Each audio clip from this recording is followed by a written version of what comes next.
Key point 1. Are you out of your mind? What is more vague and confusing than the word awareness? What does it mean? Is it seeing our environment or hearing people around us? Yes and no. Awareness has a much deeper sense. Its major aspect is that true vision comes from within. However, the problem arises when we try to stay present. For some reason, being here and now triggers and scares us, as if we must do something to justify our existence. So instead, we reminisce on our past mistakes and plan the future to show the universe that we're not passive. But at the end of the day, we hesitate to make a move because of all the mistakes we're keen to avoid when starting something new. The same feeling arises when we promise to end toxic relationships, but are too afraid of our parents' or friends' opinions. In other words, we're scared to damage our ego, that naughty insect penetrating our brains and saying we're nothing without that job, that partner, or that lifestyle. Shedding a bit of our real selves makes us go through an existential crisis. But what if we tell you all this is only in your head? The rest of the world hasn't even noticed it, while you allow your mind to trick you into thinking so. We shape our thoughts. They don't shape us.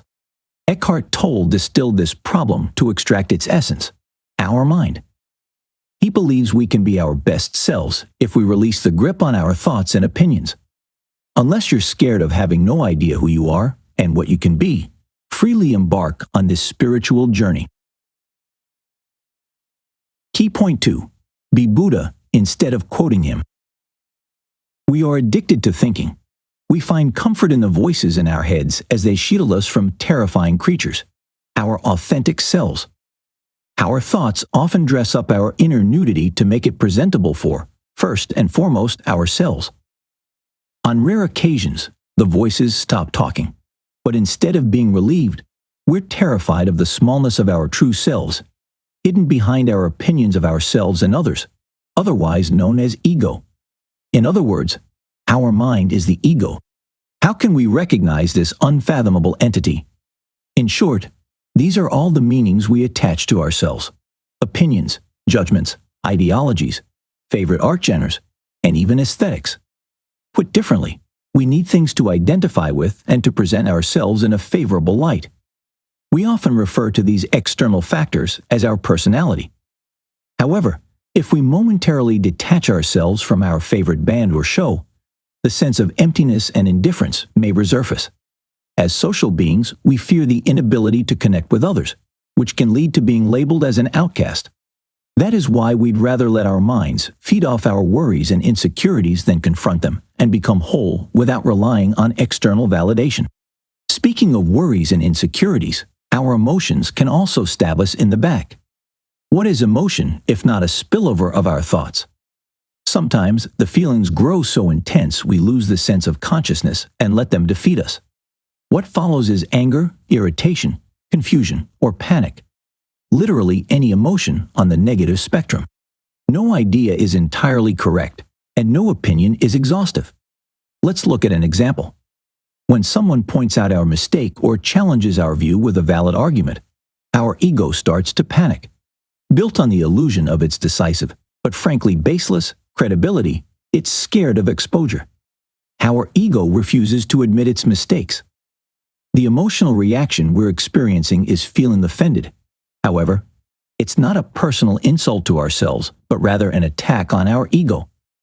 Since it depends on outside markers like our tastes and ideas, our ego becomes vulnerable and exposed when they are questioned. Pain is the primary sensation we want to avoid. Acting like someone else shields our real selves. Understanding the link between external validation and the ego is critical, because emotions and thoughts feed off each other. A harmful opinion causes a magnified negative feeling, escalating the thought. We become trapped in our minds, unable to experience love and joy. Did you know?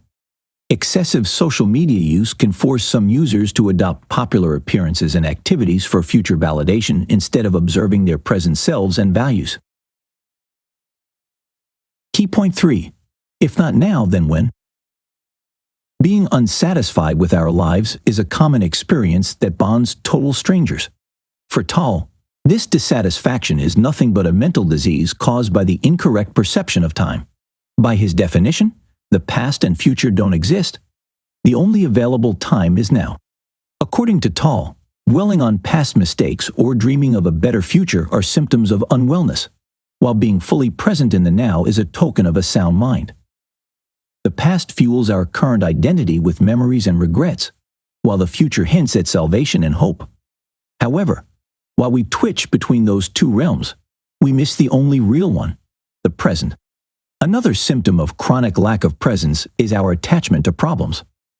Internally, we crave issues because they make up our identity, just like other labels we attach to ourselves. Although it may seem far-fetched, our conventional perception of time gives rise to problems. Every problem originates in the past, but thinking about its subject creates an illusion of it being present. Moreover, when we focus on its solution or a future without it, we refuse to face reality and solve the issue. But the truth is, there's no problem now, here in the present moment. When an emergency occurs, our mind has no time to think and simply acts. Past and future are mere projections of our minds that scare us. Yet they're powerful enough to subvert us into deep unconsciousness. Time and mind are interchangeable. The mind can't dwell without time, and time doesn't exist without the mind. Usually, most people live in a state of ordinary unconsciousness that encompasses our thinking process, emotions, responses, and desires. In other words, it is the byproduct of connecting with the outside world. However, we can sink into a mental blackout when an external judgment or another ego-threatening situation happens. Alcohol, drugs, sex, and even work come to the rescue, but are rarely successful. When we detach from the present, we also trip over psychological time. Unlike regular or clock time, the former ticks due to mental unease. A good example is dwelling on past mistakes instead of detaching and learning from them. Obsessing over goals and plans is another example. By doing that, we justify our means now and stop enjoying the process of achieving. Psychological time is to blame for existing issues. Instead of being in the moment and saving mental space for problem solving, we delve into past mistakes and worry about making them worse. However, if we awaken through challenges and become better, we can start gaining full consciousness. Key point 4. Find the way to your true self. If the past and future don't exist, the only realm left is the present, yet we are surprisingly uncomfortable in it. It is true. Awareness can project physical and mental discomfort at first. So how do we recognize the feeling of being present? Close your eyes and ask yourself, what will my next thought be? Watch your mind go still and silent the second you register the presence of thoughts at all. This quiet is you being present. Practicing awareness will eventually help redirect your vision toward current happenings instead of illusions of the past and future. This way, you can better integrate with reality and register opportunities to propel in life. When we describe total presence, it is synonymous with the concept of no mind. The mind is our disguise. Thanks to it, we have opinions and problems to identify with. However, the mind can also flood us with worries and fears, tying us to the past or future. It leads to us suffering in the present. We can't move forward, bamboozled by our mentality. So when we enter the creative flow once in a while, totally unaware of other people and things, we enjoy ourselves but fail to repeat it consciously. Luckily, we can practice awareness to reach that flow again. Awareness can hide behind our interests to protect itself. However, we must consciously bring it to the forefront and allow it to guide them instead. In modern society, total consciousness can be challenging. The collective ego imposes its opinions and lifestyles on us. For instance, we agree with the team's views to blend in. People with big egos, like celebrities, often attract us with their power. We want to be the same, even though it may damage our self-awareness. Egos are drawn to bigger egos. Darkness cannot recognize light. Echhart Tolle. To prevent such casualties, you can learn the following techniques. First, relax and close your eyes. Take note of your thoughts. What are they about? Don't participate. Just observe and allow your thoughts to flow. Second, accept your ego's fear of annihilation and watch your reaction. Once again, just observe the stream. And third, train your consciousness by inverting your attention to your body. Focus on your hands, feet, or chest? How do your abdomen and head feel? Do you feel the energy flowing inside? Key point 5. Love does not have alternatives. Romantic love occupies a central place in the human mind at all times. We'd attach numerous healing labels to it, believing it can help us become complete, understood, and happy. In other words, we seek another person to save us from unconsciousness. Usually, we mistakenly associate this desire with romantic partners. But what about friends or parents? Physical pleasure is believed to be a catalyst for personal enlightenment. But so is experiencing death or sickness of close people.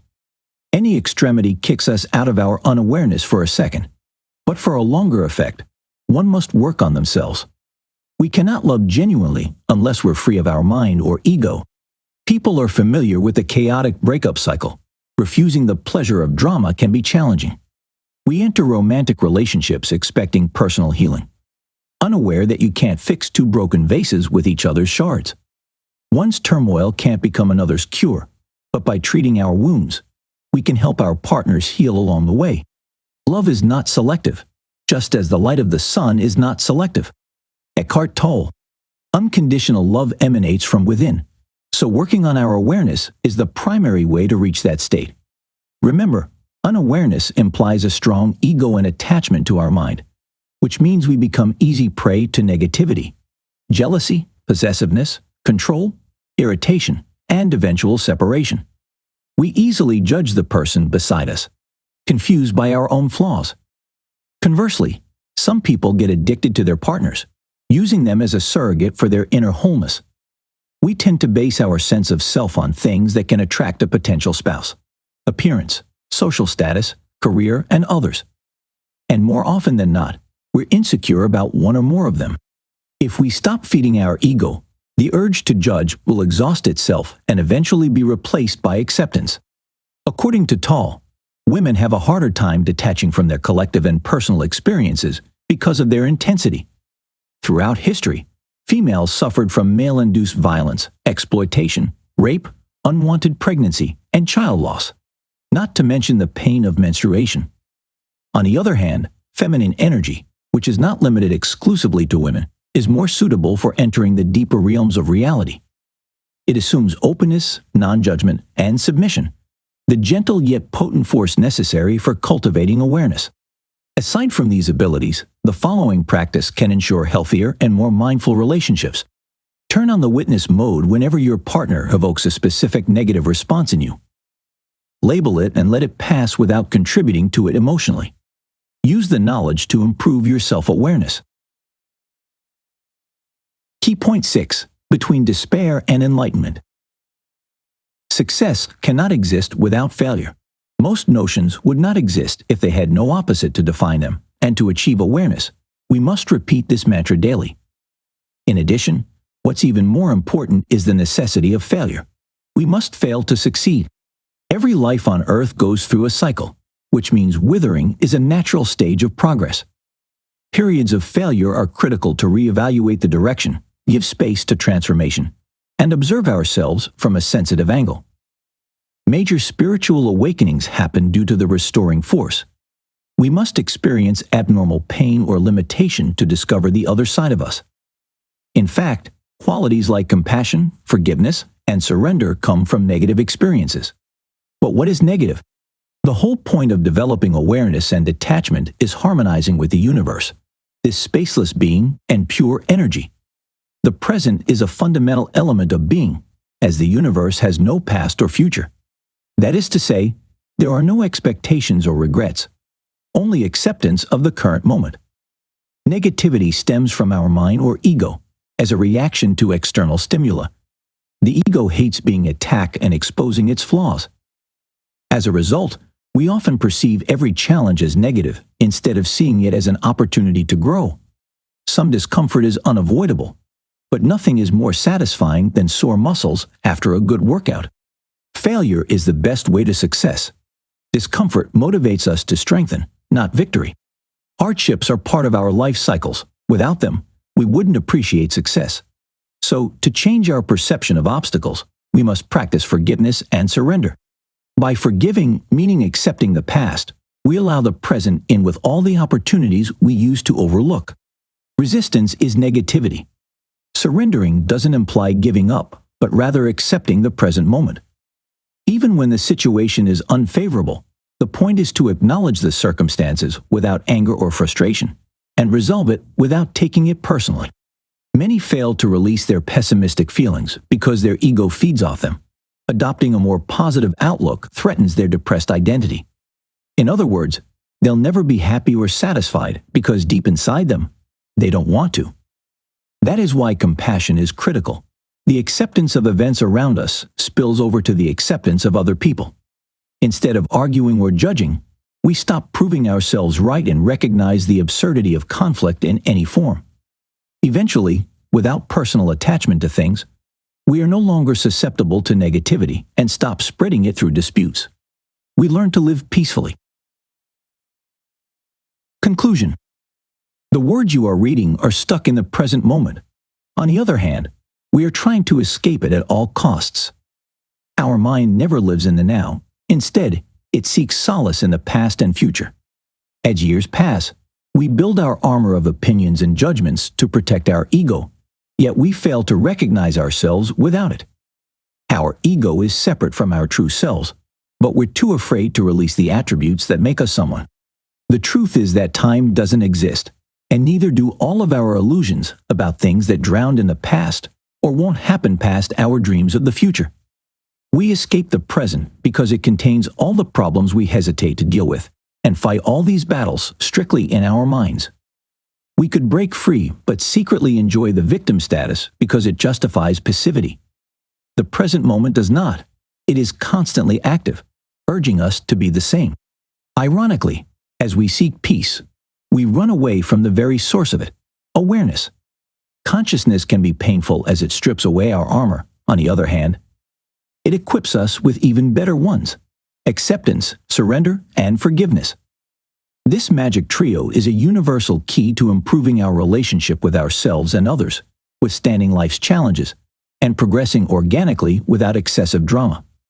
It's just about learning to be with our authentic selves, for better and for worse, for richer and for poorer, in sickness and in health. Try this. Observe animals and the way they live without time perception. Use it as a form of meditation. Practice non-thinking by studying a mundane item, a pen, a flower, and so on, without mental commentary. Try listening to silence while it's noisy to detach from the outer world and reach inner quiet.